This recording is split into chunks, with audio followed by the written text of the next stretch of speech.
नमस्कार, स्वागत है आप सभी का हमारे कार्यक्रम संजीवनी में। आपके साथ मैं हूं सोनाली शर्मा। दर्शकों, संजीवनी में आज हम बात करने वाले हैं दुर्घटना आघात विषय पर और जानेंगे इससे संबंधित सावधानियां और उपचार के बारे में।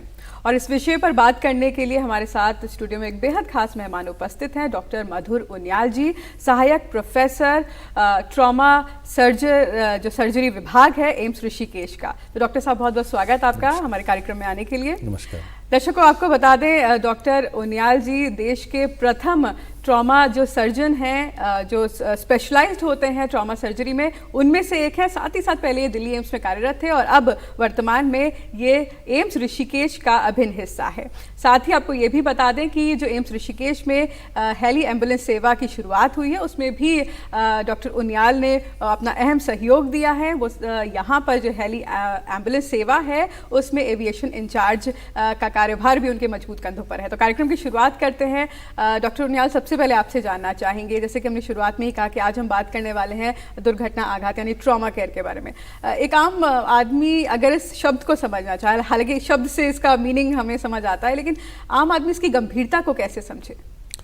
मैडम, ट्रॉमा वो बीमारी है जिससे कि लाइफ या लिम्ब थ्रेटन होता है, जिससे कि लिम्ब यानी कि व्यक्ति के हाथ या पैर या लाइफ या उसका जीवन का क्षय होने का खतरा रहता है इंजरी की वजह से, बाहर के किसी एक्सटर्नल फोर्स की वजह से, चाहे वो एक्सीडेंट्स हो, चाहे वो ड्राउनिंग हो, चाहे वो गन शॉट हो, फॉल फ्रॉम हाइट हो, किसी भी कारण अगर उसमें लाइफ और लिम्ब थ्रेटनिंग की प्रॉब्लम रहती है तो उसे हम ट्रॉमा कहते हैं। डॉक्टर साहब, आपने बीमारी शब्द का यहाँ पर प्रयोग किया। बीमारी जो हम समझते हैं वो ऐसी एक डिजीज होता है जो एक लंबे समय से, लेकिन अगर हम ट्रॉमा की बात करें जो हमें एज ए लेमैन समझ आता है, वो इमरजेंसी में कोई ऐसा आघात हमें लगा हो, तो बीमारी शब्द का प्रयोग आपने आखिर क्यों करा? बहुत ही इंटरेस्टिंग ऑब्जर्वेशन है आपका। एक्चुअली ट्रॉमा को कभी भी बीमारी नहीं समझा गया। ट्रॉमा को एक्ट ऑफ गॉड या कोई एक्सीडेंट जो अपने आप ही हो गया या किस्मत के कारण समझा गया। लेकिन अगर हम देखें गौर से तो ट्रॉमा में वो सारे कंपोनेंट्स हैं जो एक बीमारी में होते हैं, जैसे कि एजेंट, होस्ट, एनवायरनमेंट। ये तीन एक त्रिकोण होता है, एपिडेमियोलॉजिकल त्रिकोण जिसे कहते हैं, जो किसी बीमारी को डिफाइन करने के काम में आता है। ट्रॉमा में ये तीनों चीज़ें होती हैं। फॉर एग्जाम्पल, किसी का एक्सीडेंट हो जाता है गाड़ी से।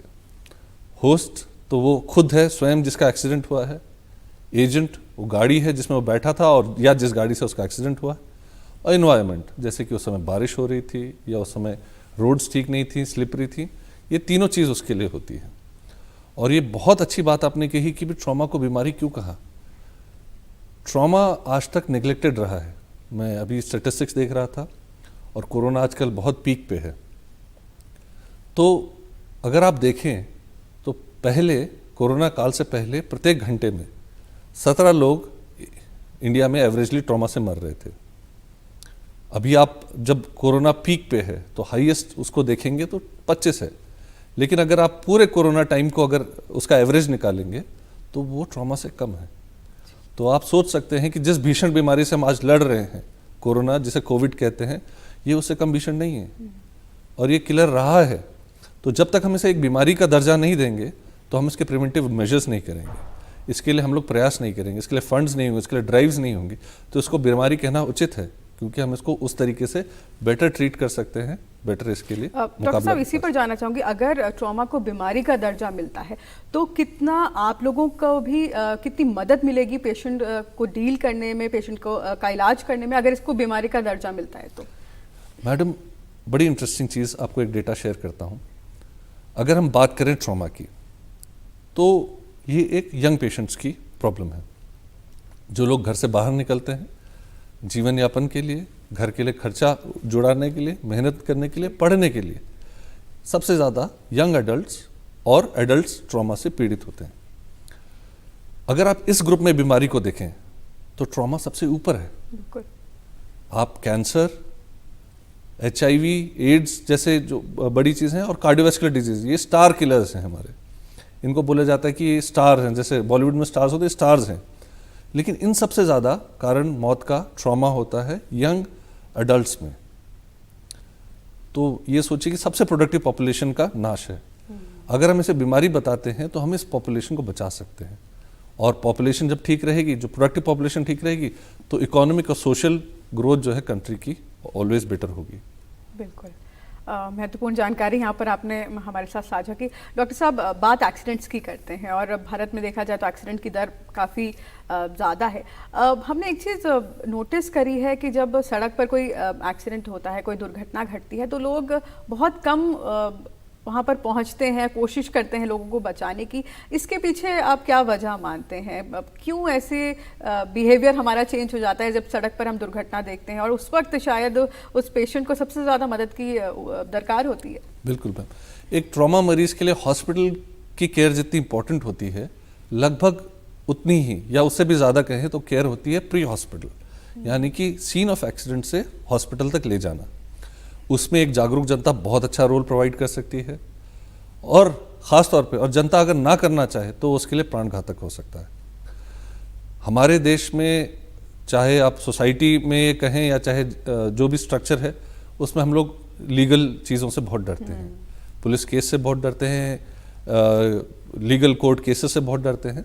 तो लोग यूजुअली सोचते हैं कि अगर हम मरीज को ले जाते हैं तो पुलिस हमें पूछताछ करेगी, अगर हम अच्छे कारण से ले जा रहे हैं, हमने देख लिया किसी को रास्ते में पड़ा, इसकी मदद करते हैं, तो मदद हम पे भारी पड़ेगी।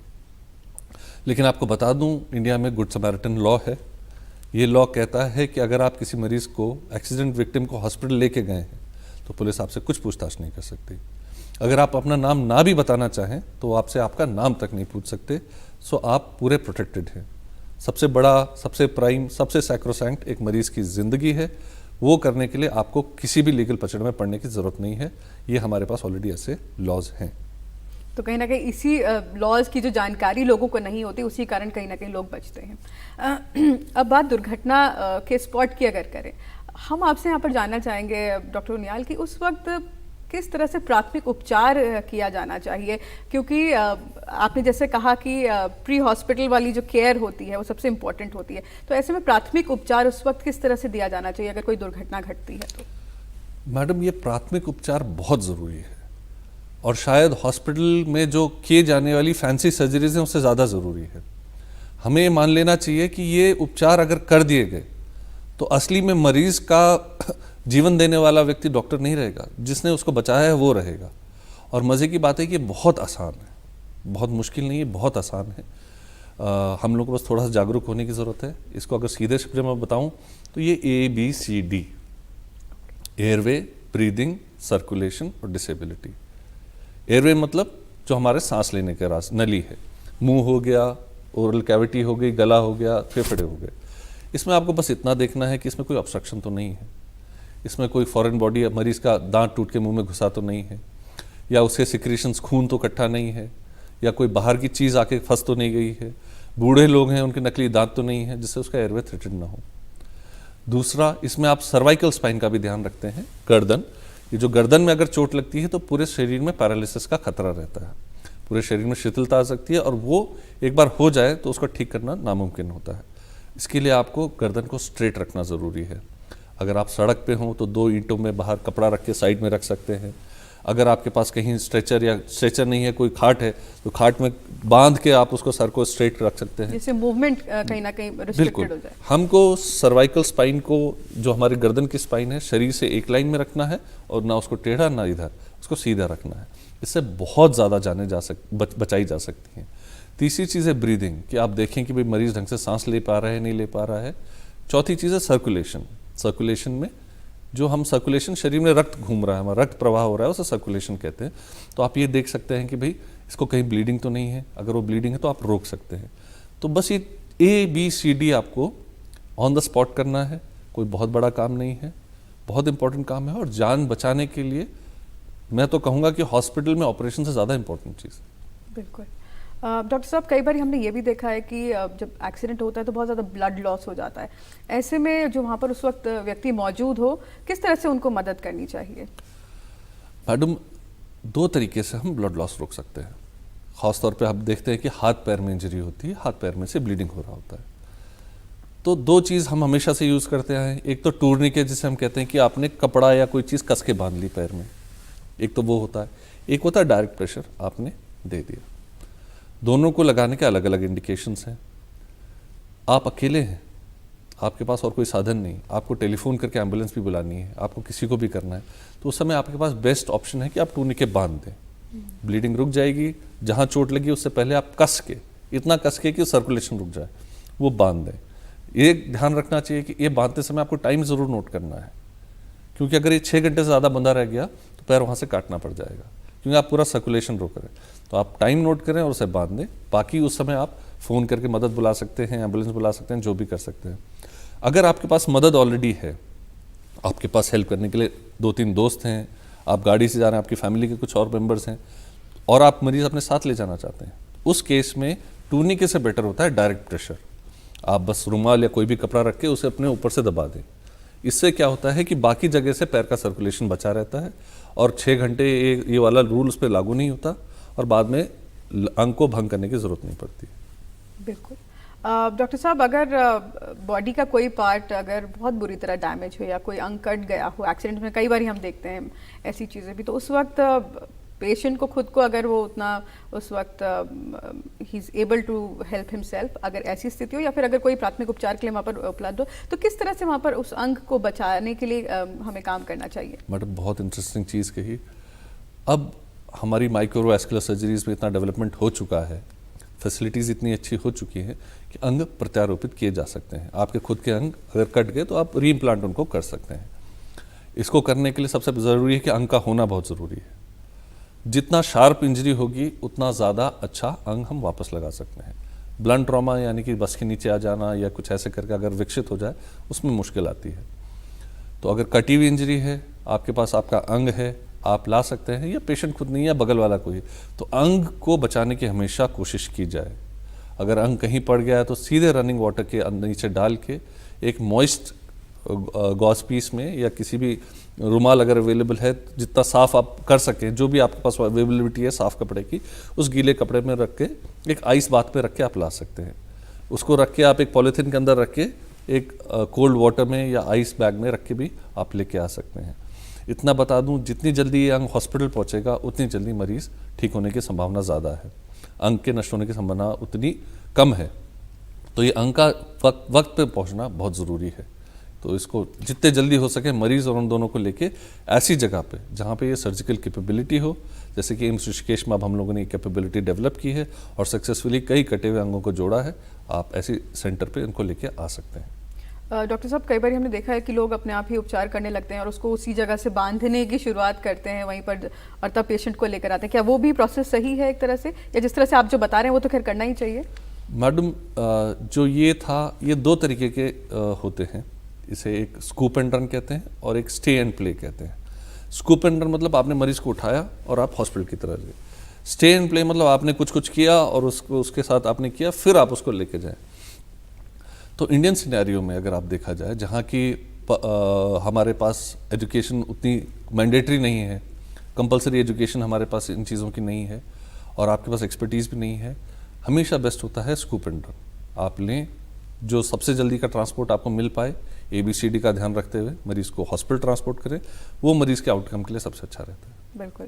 डॉक्टर साहब, बच्चों की अगर बात करें, कई बार हमने दुर्घटना में देखा है कि बच्चे सबसे ज़्यादा, उनको कई बार बच भी जाते हैं और कई बार बहुत मेजर रूप से वो घायल भी होते हैं। तो बच्चों को किस तरह से उस वक्त हैंडल करने की ज़रूरत होनी चाहिए? मैडम, जैसे आपने कहा कि ट्रॉमा बीमारी है, जैसे मैंने कहा ट्रॉमा बीमारी और आपने उसका समर्थन किया, इसी तरह के इसके पैटर्न्स होते हैं। जैसे बच्चों की बीमारियाँ अलग होती हैं, बच्चों में ट्रॉमा भी अलग होता है। पहले तो सोचे कि ट्रॉमा होता कैसे है। तो जिन इंजरी से आदमी लोगों को, फॉर एग्जांपल एक गाड़ी जा रही है, किसी को हिट करती है तो उसके पैरों में चोट लगती है, फिर वो टकराएगा तो उसके सर पे चोट लगेगी। बच्चों में वही चोट बम्पर से हेड या चेस्ट पे लगती है। तो ये इनके डिफरेंसेस होते हैं। साथ साथ जो इंजरीज होती हैं उनसे होने वाले चेंजेस अलग होते हैं। बच्चों की हड्डियाँ बहुत मुलायम होती हैं, तो आप देखते हैं कि भाई उनके छाती में तो चोट लगी है लेकिन एक्सरे में कोई फ्रैक्चर नहीं हुआ, लेकिन वो फोर्स अंदर ट्रांसमिट हो गया होता है, क्योंकि हड्डियाँ इतनी स्ट्रांग नहीं थी कि अंदर रोके, तो उनमें लंग्स में ज़्यादा चोट लग सकती है बनिस्बत किसी बड़े आदमी के। पैरों में चोट लगेगी तो फ्रैक्चर होने के चांसेस कम हैं, क्योंकि हड्डियाँ मुलायम हैं, मुड़ सकती हैं। लेकिन अगर फ्रैक्चर हो तो उसके भी स्पेशल टाइप है, ग्रीन स्टिक फ्रैक्चर कहते हैं, कि एक ही तरफ का फ्रैक्चर हो, दोनों तरफ का फ्रैक्चर ना हो। लेकिन इसका ये मतलब नहीं चोट कम है। ऐसे ही जब बच्चा 1-1.5 साल तक के होते हैं, उसके शरीर के फॉन्टेनेल्स खुले होते हैं, उस शरीर जो सर होता है, सर चिपका हुआ नहीं होता, जो उसके सूचर्स होते हैं, उस समय उनको एक्सपेंशन की चांसेस ज़्यादा रहते हैं, लेकिन इसका ये मतलब नहीं है कि दिमाग में प्रेशर नहीं बढ़ रहा, मरीज जाने, ये बच्चे तुरंत जा सकते हैं। तो हमको ये ध्यान रखना चाहिए कि बच्चों में जितनी चोट है उससे बहुत कई गुना ज़्यादा उनका इफेक्ट हो सकता है। तो बच्चों में अगर आपको चोट है, दिमाग में अगर संशय भी है, तो उस संशय में भी उनको अस्पताल ले जाना ज़रूरी है, क्योंकि जो चोट बड़ों के लिए घातक ना हो वो बच्चों के लिए जानलेवा हो सकती है। बिल्कुल। डॉक्टर साहब, आप एक ट्रॉमा सर्जन हैं, किस तरह की जटिलताएं आपको ट्रीटमेंट के दौरान देखने को मिलती हैं? किस तरह के हाथ, हम चाहते हैं आप हमारे दर्शकों को कुछ ऐसे एग्जांपल्स आपके साझा करें जहां किसी अंग को बचाना बहुत मुश्किल होता है, और ख़ासतौर पर ये भी जानना चाहूँगी कि ट्रॉमा के जो केसेस आते हैं उसमें सबसे ज़्यादा कौन से अंग प्रभावित होते हैं और किस तरह की जटिलताएँ आपको देखने को मिलती है या उनको सुलझाने आपके लिए एक बहुत बड़ी चुनौती होता है? मैडम, अगर आप सच पूछें तो मुझे लगता है कि 80% जो ट्रॉमा होता है वो जनता के जागरूक होने से ठीक होता है। 20% के लिए आपको स्पेशलाइज सेंटर्स की ज़रूरत पड़ती है। 80% के लिए जो बाईस्टैंडर्स हैं वो एक वरदान साबित हो सकते हैं। लेकिन चूंकि आपने पूछा कि भाई क्या चैलेंजेस बहुत आते हैं। ट्रॉमा में सबसे बड़ा चैलेंज हमारे पास है कि टाइम पे मरीज़ को हॉस्पिटल में रिसीव करना। ट्रॉमा में जितना ज़रूरी उसका इलाज है, उतना उससे ज़्यादा ज़रूरी वक्त पे इलाज। तो आप कितने भी बड़े आपके पास फैसिलिटीज़ हैं, कितनी भी अच्छी चीज़ें आपके पास टाइमली नहीं पहुंच पाती, तो आपको दिक्कत हो सकती है। दूसरी चीज़ है कि कैपेबिलिटी। ट्रॉमा एक बड़ा रिसोर्स इंटेंसिव डिपार्टमेंट है, जिसमें कि आपको 24 घंटे ब्लड बैंक, 24 घंटे ऑपरेशन थिएटर चलना, 24 घंटे बेहोशी की सुविधा होना, 24 घंटे सर्जन्स का होना, 24 घंटे दिमाग के सर्जन्स का होना, ये सारी चीज़ों की ज़रूरत पड़ती है। आपको उत्तराखंड से रिलेटेड कुछ किस्से सुनाता हूँ। अभी जो है टिहरी में बस गिर गई, छोटे छोटे बच्चे उसमें गिरे। माननीय मुख्यमंत्री जी ने उनको एयर इवैक्यूएट कराया, और सही ढंग पे टाइम पे इवैक्यूएट होने पे वो छोटे छोटे बच्चे, हम लोग खुद जाके IDFL के हेलीपैड से उन बच्चों को उठाया। अब तो एम्स के पास अपना हेलीपैड है, तो वो वाली परेशानी भी नहीं है। उनको उठाया, और उन बच्चों को जो कि शायद अगर ऐसे नहीं आते, संभव नहीं था, हमने एक टीम मैनेजमेंट से, trauma is a team management madam, इसमें आप एक आदमी स्टार नहीं हो सकता। आप पेशेंट सेंट्रिक होने चाहिए, आप डिपार्टमेंट सेंट्रिक नहीं हो सकते। आपको बच्चे की हड्डी भी देखनी है, आपके बच्चे को खून की नसें भी देखनी है, सर भी देखना है। तो पूरी टीम के दौरान हम बचा पाए, और उसके जो प्रसन्नता हुई वो मैं बता नहीं सकता आपको कि कितने ज़्यादा अच्छा हुआ। ऐसा ही कांवड़ के दौरान हमारे पास ऐसे कई एक्सीडेंटल पेशेंट्स आते हैं। उन लोगों को लगता है कि भाई अगर हमने कांवड़ नहीं भी किया तो हम लोगों ने इतना कर लिया तो इतना ही बहुत है। तो ये पूरा सब टीम अप्रोच की वजह से ही हो पाया है। और उत्तराखंड जैसे क्षेत्र में जितनी जल्दी से ट्रॉमा डेवलप हुआ है, उसमें हमारा ही नहीं, सरकार का भी, ब्यूरोक्रेसी का भी, सबका भी इक्वल योगदान है, बहुत ही सराहनीय है। बिल्कुल। उत्तराखंड की अगर बात करें तो दूसरे राज्यों के मुकाबले यहाँ पर अगर ट्रॉमा केयर की बात की जाए तो यहाँ पर कितने केसेस यहाँ पर देखने को मिलते हैं ऑन एन एवरेज, और किस तरह की सुविधाएं, क्योंकि आप एम्स से आते हैं, इस पर भी मैं आपसे जानना चाहूँगी कि एम्स ऋषिकेश में इस वक्त किस तरह की सुविधाएं ट्रॉमा केयर में मौजूद हैं? इससे पूर्व में एम्स दिल्ली में था, तो वहाँ भी जब हम पढ़ते थे तो बड़ा रिलैक्स्ड फील करते थे कि भाई उत्तराखंड में तो ट्रॉमा ज़्यादा नहीं है। अगर आप स्टैटिस्टिक्स देखें तो जो 13 बड़े स्टेट्स हैं जिनमें मैक्सिमम नंबर ऑफ मोर्टेलिटी यानी मृत्यु दर ट्रॉमा के कारण है, उसमें उत्तराखंड का नामो निशान नहीं है। यूपी, तमिलनाडु, महाराष्ट्र, ये जो अर्बनाइज स्टेट्स हैं, ये लोग उसमें ज़्यादा आते हैं। यूजुअली होता यही है कि 70% ऑफ ट्रॉमा जो है रोड ट्रैफिक इंजरी से रिलेटेड होता है। बाकी में बाकी अन्य आ जाते हैं, जैसे gun shots, fall from height वगैरह सब आ जाते हैं। तो देखने में बड़ा अच्छा लगता है कि उत्तराखंड में ट्रॉमा नहीं है, लेकिन एक स्कोर होता है, उसे कहते हैं dailies, disability adjusted life years, यानी कि वो साल जो आपने किसी बीमारी या मृत्यु के कारण खो दिए, उस मामले में उत्तराखंड टॉप पे है। तो ये तो हमारे लिए बिल्कुल आंखें खोल देने वाली स्थिति थी कि भाई उत्तराखंड और डेलीज के मामले में टॉप, यानी कि उत्तराखंड में लोगों की जो जीवन है उसका सबसे ज़्यादा क्षय अगर किसी चीज़ ने किया तो ट्रॉमा ने किया। तो ये सोचने वाली चीज़ तो बहुत घबराने वाली चीज़ थी। हम लोग ने रियलाइज़ किया कि इसका आंसर ये है कि हमारे यहाँ जो कॉमनेस्ट मैकेनिज्म इंजरी है वो है एक बस का खाई में गिर जाना या ट्रैकर का खाई में गिर जाना। गाड़ियों को हिली एरिया में नीचे गिर जाना एक बहुत कॉमन हमारे यहाँ पे, और चूंकि वहाँ पे हेल्थ फैसिलिटीज़ पहुँच नहीं पाती, maximum mortality on the spot है। तो फॉर एग्जांपल जहाँ कि दिल्ली जैसे शहर में कि मरीज़ का ऑटो से एक्सीडेंट हुआ, उसके पैर में फ्रैक्चर पड़ा, 4 महीने तक अस्पताल कहीं कुछ काम नहीं कर पाया, लेकिन 4 महीने बाद ड्यूटीज ज्वाइन करता है। तो अगर ईयर्स देखें तो 4 महीने उसके क्षय हुए। हमारे यहाँ तो टोटल डेथ है। तो आप सोचिए पूरा जीवन, जिसकी एक्सपेक्टेड डेट 70 साल की थी, उसके 70 साल चले गए। बिल्कुल। तो उस मामले में हम लोग बहुत पीछे हैं। तो ये सोच के कि खुश होना कि हमारे यहाँ नहीं है, हमारे यहाँ नुकसान सबसे ज़्यादा है। भले ही ट्रॉमा का इंसिडेंस बाकी बड़े शहरों से कम हो, लेकिन ट्रॉमा से सबसे ज़्यादा नुकसान उत्तराखंड झेल रहा है। एम्स ऋषिकेश की बात करें तो एम्स ऋषिकेश ट्रॉमा के लिए डेडिकेटेड है। हमारे पास अपना एक अलग ट्रॉमा सेंटर है। उस ट्रॉमा सेंटर में इस तरीके से डेवलप किया गया है कि उससे किसी चीज़ के ऊपर डिपेंडेंट ना होना पड़े। वो एक सेल्फ सफिशिएंट हॉस्पिटल अपने आप में खुद है। 24 घंटे ब्लड बैंक उसके अंदर है, 24 घंटे सारे इन्वेस्टिगेशन उसके अंदर है। ट्रॉमा से डील करने वाले लोग डेडिकेटेड उसके अंदर हैं, जो कि हर तरीके का ट्रॉमा 24 घंटे डील कर सकते हैं। तो आपको कल किसी डॉक्टर के लिए वेट नहीं करना है, कल किसी टेस्ट के लिए किसी और बिल्डिंग में नहीं जाना है। CT स्कैन, MRI सब उसी बिल्डिंग के अंदर अपना सेपरेट खुद का है। तो अपने आप में पूरा एक कंप्लीट सिस्टम है।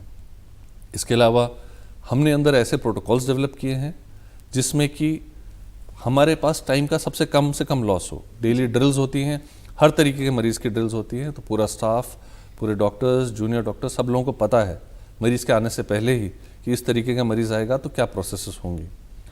इसके अलावा हमारे state of the art equipments हैं। 9 मॉड्यूलर रोटीज़ हमारे पास हैं जो 24 घंटे चल सकती हैं। हमारे पास हाइपरबेरिक मल्टीप्लेस चैम्बर है, जो कि अपने आप में एक बहुत बड़ा अचीवमेंट है। और बहुत ही state of the art center हम लोगों ने बनाया है। और अगर जनता जागरूक है, वक्त पे हमें मरीज पहुंचाते हैं, तो हम लोग जनता के साथ मिलकर उत्तराखंड में कुछ बहुत अच्छा कर पाएंगे। बिल्कुल। डॉक्टर साहब, पॉलिसीज़ की अगर बात करें तो ट्रॉमा से जुड़ी कौन कौन सी ऐसी पॉलिसीज़ हैं इस वक्त जिनके बारे में जनता को नहीं पता, और कौन कौन सी ऐसी पॉलिसीज़ हैं जो आप भी चाहेंगे जिनमें संशोधन हो, या ऐसी कुछ पॉलिसीज़ और बने जिससे लोगों को ट्रॉमा के वक्त ज़्यादा से ज़्यादा सुविधा मिल सके, या बाद में भी उनको जो ये पूरा प्रोसेस है उनके लिए सुविधाजनक रहे? मैडम, हमारा उत्तराखंड एक बड़ा अच्छा स्टेट है। इसमें हमें निराशावाद का सामना कहीं नहीं करना पड़ा। पॉलिसीज़ के मामले में भी बहुत हेल्प हम लोगों को मिली।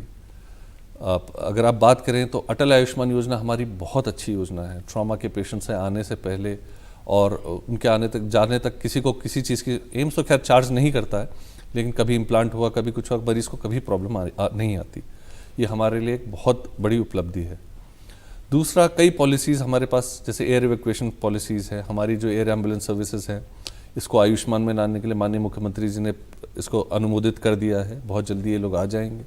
तो ये जो सुविधाएं जो किसी ज़माने में सोचते थे कि भाई अमीर लोगों की सुविधाएं हैं, ये अब जन जन तक पहुँचेंगी। इसी तरीके से बहुत अच्छा काम हो रहा है। स्टेट का डिज़ास्टर मैनेजमेंट प्रोग्राम, स्टेट की ट्रेनिंग प्रोग्राम्स, जो गवर्नमेंट मेडिकल फैसिलिटीज़ हैं, एम्स के साथ कंधे से कंधा मिला के चल रहे हैं, और उनके साथ हम लोग मिलकर बहुत सारा काम भी कर रहे हैं। बिल्कुल। ट्रेनिंग की आपने यहाँ पर बात की, किस तरह से आप और आपका विभाग जो SDRF है या पुलिस के जो विंग्स होते हैं, किस तरह से उनको ट्रेन करता है जिससे ट्रॉमा के वक्त ज़्यादा से ज़्यादा लोगों तक उपचार पहुँच सके, प्राथमिक उपचार और सुविधाएं उस वक्त मुहैया हो सके? मैडम, बहुत ही अच्छा क्वेश्चन है। क्वेश्चन अच्छा इसलिए है कि हम लोगों ने जब ये state of the art trauma centre develop किया, हमारे निदेशक प्रोफेसर रविकांत की अगुवाई में, तो हमने ये रियलाइज़ किया कि हम अच्छा काम तब तक नहीं कर पाएंगे और we will not be able to create a difference जब तक हमारे पास जीवित मरीज नहीं आएंगे। तो जीवित मरीज कैसे आएंगे? जब उनके आसपास के लोग, जब एक्सीडेंट वो लोग जागरूक होंगे, या ऐसे कोई लोग हों आसपास जिनको आप फ़ोन करके बुला सकते हैं। 2013 में हमारी स्टेट में SDRF का गठन हुआ था। बहुत ही डेडिकेटेड, बहुत ही अनुशासन की फोर्स है। उसमें भी हमने ट्रेनिंग प्रोग्राम्स किए हैं। उन लोगों के खुद के भी अपने ट्रेनिंग प्रोग्राम्स होते हैं, अच्छे होते हैं। हमने उसमें एडिशन का काम किया है, उनमें थोड़ा प्रोटोकॉल्स और अच्छा करने की कोशिश की है। बहुत अच्छे तरीके से वो लोग लेते हैं और बहुत अच्छे तरीके से इम्प्लीमेंटेशन भी कर रहे हैं, कमेंडेबल है। इसी तरीके से पुलिस की भी ट्रेनिंग हमने चालू की थी, बेसिक ट्रॉमा सर्विसेज की। अभी कोविड काल में कम हो गई, वरना कोविड काल से पहले थी, और इसके बाद भी हम उसको जोर शोर से कोशिश करेंगे। ये 2 ऐसे फोर्सेज हैं जो वक्त के टाइम पे मरीज़ के साथ होते हैं, वहाँ पे पहुँचते हैं। ये 2 तो अच्छी बात है ही है, लेकिन साथ साथ हमें ये भी ध्यान रखना है कि हमको स्कूल के बच्चों को ट्रेन करना है, गांव के PTI को ट्रेन करना है, महिला मंगल दल को ट्रेन करना है, कोई और जो सुविधाएं, जो ऐसे संस्थाएं हैं जो काम करना चाहते हैं, ट्रेन करना है। एटलीस्ट हर घर में हमें एक आदमी ऐसा ट्रेन करना है जो जिसको परिवार को कभी कुछ हो तो उसको basic first aid, basic trauma care दे पाए। इसके लिए बहुत ज़रूरी है कि ये चीज़ हमारे करिकुलम में आ जाए। स्कूल के करिकुलम में जो SUPW का पीरियड होता है उसमें महीने में एक तो क्लास इसकी होनी चाहिए कि अगर ये आ जाता है रूटीन में तो आप ये सोचिए कितनी जानें बच जाएंगी। हर घर का एक बच्चा, उसे बेसिक पता होगा और आप जैसे आपसे बात हुई 80% काम उसकी वजह से हो जाएगा। तो हम लोग बहुत बड़ा एक जाइंट स्टेप ले पाएंगे अगर हम लोग इसको करने में कामयाब हुए तो। बिल्कुल डॉक्टर साहब, समय की कमी है, एक आखिरी सवाल, किस तरह से आप लोगों से अपील करना चाहेंगे जब सड़क पे दुर्घटना हो और इस तरह के दृश्य हमें देखने को मिले जो हम कभी नहीं देखना चाहते, किस तरह से लोगों को आगे बढ़कर दूसरों की मदद करनी चाहिए, किस तरह से प्राथमिक उपचार के लिए कदम बढ़ाने चाहिए? मेरी जनता से हाथ जोड़कर अपील है कि आगे आएँ। एक्सीडेंट आज किसी का हुआ है, कल आपकी फैमिली का भी हो सकता है। अगर आज कोई मदद नहीं करेगा तो कल ये भी एक्सपेक्टेशन ना रखें कि आपके परिवार के लिए कोई मदद करने के लिए होगा। हमारे पास सरकार के ऐसे लॉज हैं जो आपको इम्यूनिटी देते हैं। आप उस मरीज को उठा के ले जाएं अस्पताल में, कोई आपको रोक नहीं सकता। आपसे एक्सीडेंट नहीं हुआ हो, किसी और से एक्सीडेंट हुआ हो, आप उसको हॉस्पिटल में मरीज को ले जाते वक्त आपसे कोई पूछताछ नहीं कर सकता उस समय जब आप मरीज को लेने आए हैं, हॉस्पिटल लेके जा रहे हैं। तो आप इस चीज़ से निश्चित हों कि आपके खिलाफ पुलिस केस होगा, आपके खिलाफ कोई प्रॉब्लम होगी। वो सब चीज़ें, आपने अगर कुछ गलत नहीं किया, आपने मरीज का भला किया, तो आपके खिलाफ ऐसा कुछ भी नहीं होगा। तो लोगों की मदद करें। डॉक्टर साहब, आप हमारे कार्यक्रम में आए और ट्रॉमा केयर से जुड़ी आपने इतनी अहम जानकारी दी। उम्मीद यही करते हैं कि हमारे दर्शकों को इससे बहुत मदद मिली होगी। कार्यक्रम में आप आए, आपका एक बार फिर से धन्यवाद। धन्यवाद। दर्शकों, उम्मीद है कि आपको आज का हमारे अंक बेहद पसंद आया होगा। अगली बार एक और विशेषज्ञ से आपकी मुलाकात कराएंगे। तब तक के लिए इजाजत दीजिए। नमस्कार।